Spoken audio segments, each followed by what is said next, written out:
Section 39. Effect of refusal of party to perform promise wholly. वचन का पूर्णतः पालन करने से पक्षकार के इनकार का प्रभाव।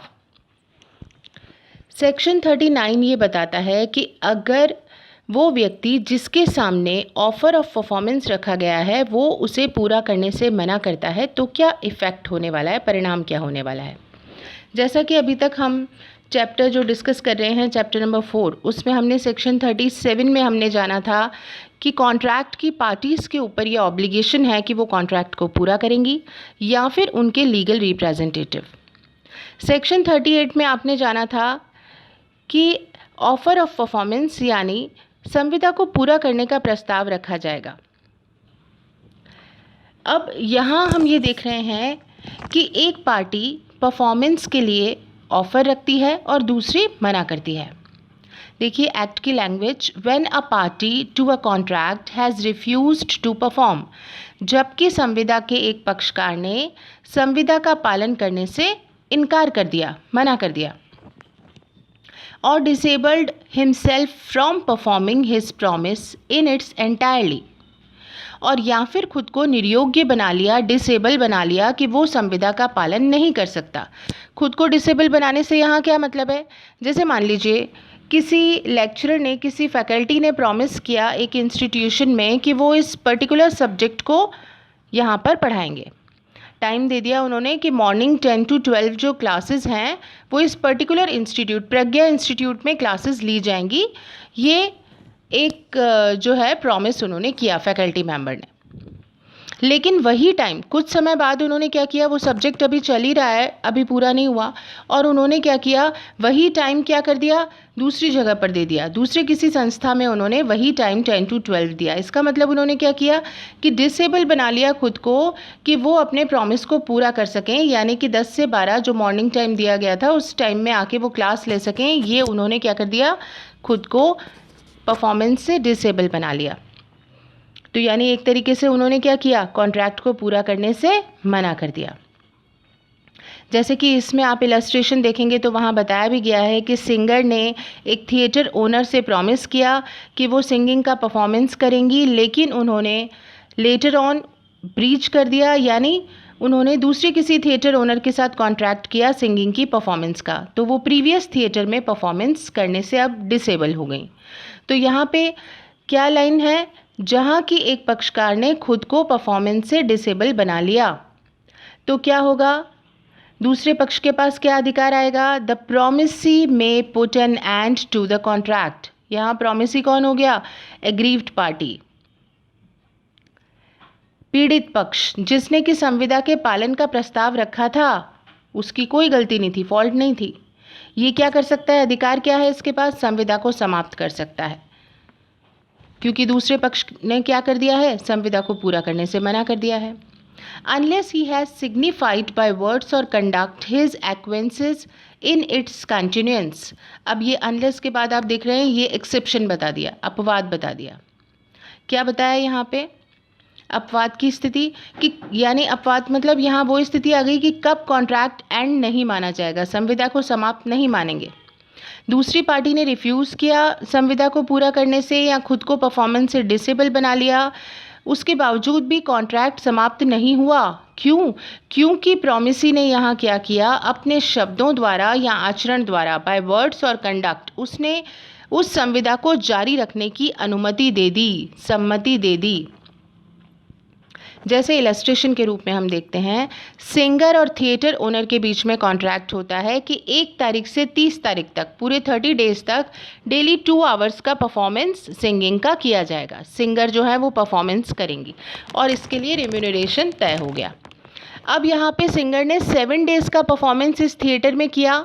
आफ्टर दैट इन्होंने ए थिएटर की बजाय अब बी थिएटर में जाके परफॉर्मेंस करना शुरू कर दिया, यानी 7 दिन तो इन्होंने परफॉर्मेंस की, अपने वचन का पालन किया, 8वें दिन इन्होंने दूसरे थिएटर में जाके परफॉर्मेंस कर ली। इन्होंने 2 दिन जाके क्या किया, दूसरे दिन परफॉर्मेंस कर ली। 8 और 9 तारीख को ये चले गए दूसरे थिएटर ओनर के यहाँ पे परफॉर्मेंस करने के लिए और सिंगिंग वहाँ किया।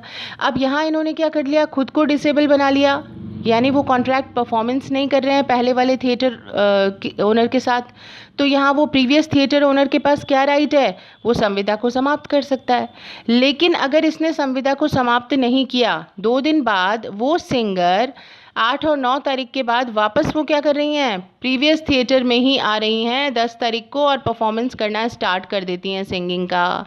यहाँ पे अब वो थिएटर ओनर जो प्रीवियस थिएटर ओनर है, ब्रीच ऑफ कॉन्ट्रैक्ट करने पर उस सिंगर को कह सकते हैं कि अब आपको परफॉर्मेंस की कोई ज़रूरत नहीं है, हम इस कॉन्ट्रैक्ट को समाप्त कर रहे हैं, एंड कर रहे हैं, टर्मिनेट कर रहे हैं। लेकिन यहाँ प्रॉमिसी ने ऐसा नहीं किया, थिएटर ओनर ने ऐसा नहीं किया। 10 तारीख को जब सिंगर वापस आई हैं लौट के प्रीवियस थिएटर में ही परफॉर्मेंस कर रही हैं, तो वो उसे परफॉर्मेंस के लिए मना नहीं कर रहे हैं, यानी उन्होंने अपने शब्दों और आचरण से मौन रह के क्या कर दिया, सम्मति दे दी कि येस यू कैन कंटिन्यू। तो इसका मतलब उन्होंने कंटिन्यू करने की परमिशन दे दी, तो यानी उस संविदा को एंड करने का, समाप्त करने का अपना अधिकार खो दिया। क्लियर? तो हमें क्या पता चला सेक्शन 39 में, हमें पता चला कि अगर कोई पार्टी कॉन्ट्रैक्ट को पूरा करने से मना करती है, यानी ब्रीच ऑफ कॉन्ट्रैक्ट करती है, या खुद को डिसेबल किसी परिस्थिति में ले आती है कि वो कॉन्ट्रैक्ट पूरा ना कर सके, तो सेकंड पार्टी यानी कि जो एग्रीव्ड पार्टी, पीड़ित पक्ष है, वो संविदा को समाप्त कर सकता है। और अगर वो चाहे कि कंटिन्यू रखना चाहता है कॉन्ट्रैक्ट को, उसके बावजूद भी कि दूसरे पक्ष ने गलती की है, फिर भी वो कॉन्ट्रैक्ट को जारी रखना चाहता है, तो वो ऐसा भी कर सकता है। ये था section 39। Section 40, person by whom promise is to be performed, वह व्यक्ति जिसे वचन का पालन करना है।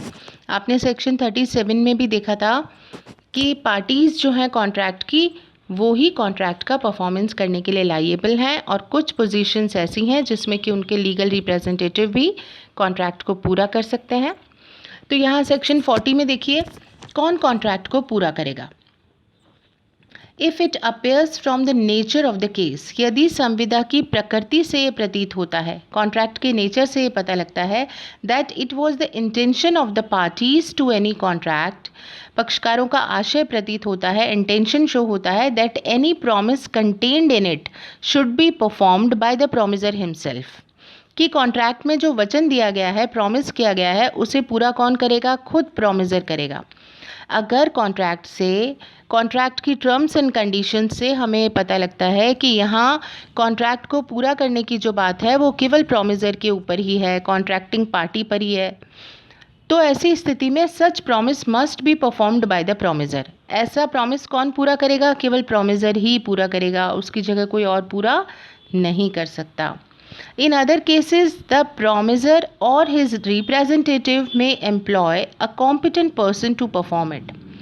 अन्य कोई परिस्थिति है इसके अलावा तो प्रॉमिसर भी पूरा कर सकता है, या उसका रिप्रेजेंटेटिव किसी कॉम्पिटेंट व्यक्ति को, सक्षम व्यक्ति को नियोजित कर सकते हैं, ये काम सौंप सकते हैं कि आप इस संविदा को पूरा करेंगे।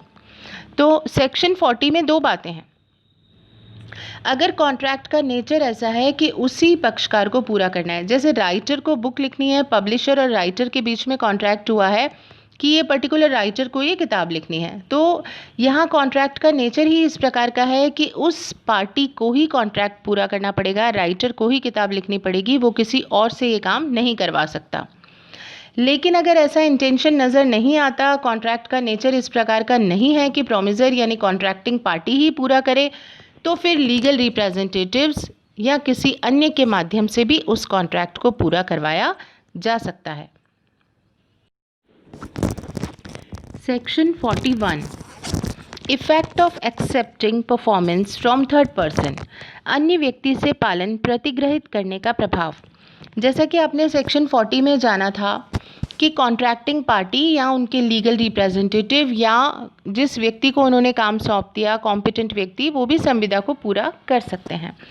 तो अगर मान लीजिए यहाँ पर प्रॉमिसी ने किसी थर्ड पार्टी से, कॉन्ट्रैक्टिंग पार्टी के अलावा किसी अन्य पक्षकार से परफॉर्मेंस को स्वीकार कर लिया है, तो उसके बाद वो प्रॉमिसर को बाध्य नहीं कर सकता कि आप कॉन्ट्रैक्ट को पूरा करें, क्योंकि प्रॉमिसी ने खुद ही क्या कर लिया है, एक्सेप्ट कर लिया है थर्ड पार्टी से परफॉर्मेंस के लिए। जैसे मान लीजिए ए और बी के बीच में कॉन्ट्रैक्ट होता है जिसमें कि कुछ पैसा ए को बी को देना है, ठीक है, सपोज 50,000 रुपये ए जो है वो बी को देगा, ये इन दोनों के बीच में कॉन्ट्रैक्ट हुआ। तो अब यहाँ ये पैसा जो ए को देना था, ए की जगह कौन दे रहा है, सी दे रहा है। थर्ड पार्टी आ गई, कॉन्ट्रैक्टिंग पार्टी कौन हो गया, यहाँ सी हो गया। सी अब बी को 50,000 रुपये दे रहा है, ए के जगह पर सी ने ये पैसा 50,000 रुपये बी को दिया। बी ने ये अमाउंट एक्सेप्ट कर लिया है सी से, तो इसका मतलब जब थर्ड पार्टी से उसने एक्सेप्ट कर लिया तो फिर अब इसके परफॉर्मेंस के लिए वो ए को तो बाध्य नहीं कर सकता, क्योंकि परफॉर्मेंस कॉन्ट्रैक्ट का हो चुका है। क्लियर। तो यहाँ सेक्शन 41 ये बताता है कि अगर किसी तीसरे व्यक्ति से, किसी थर्ड पार्टी से कॉन्ट्रैक्ट की परफॉर्मेंस को स्वीकार कर लेता है प्रॉमिसी, तो फिर वो प्रॉमिसर को बाध्य नहीं कर सकता कि उसे ही संविदा को पूरा करना पड़ेगा। ये वो पहले प्ली ले सकता है कॉन्ट्रैक्ट के परफॉर्मेंस के पहले, बाद में नहीं ले सकता। ये क्वेश्चन सेक्शन 41 जो है, इस पे पहले जुडिशरी में क्वेश्चन आ चुका है, प्री में, आरजीएस प्री में ये क्वेश्चन आया था।